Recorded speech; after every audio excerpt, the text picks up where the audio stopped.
Pemirsa, pada Selasa 27 Oktober tambahan pasien COVID-19 kembali mengalami penurunan dibandingkan sehari sebelumnya.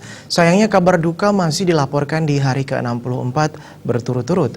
Bahkan jumlah tambahan korban jiwa hariannya naik kembali 2 kali lipat dari sehari sebelumnya.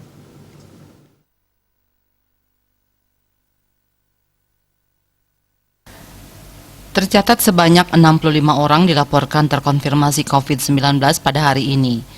Kumulatif kasus positif COVID-19 Bali mencapai 11.520 orang.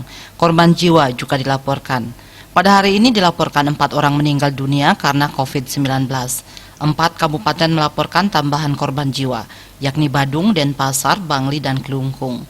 Kumulatif kasus meninggal menjadi 378 orang atau 3,28%.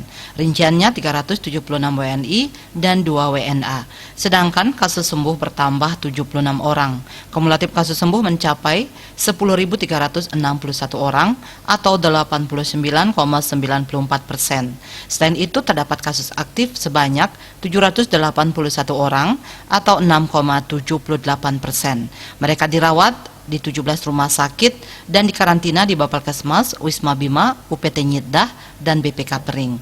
Dia Dewi, Bali Pos.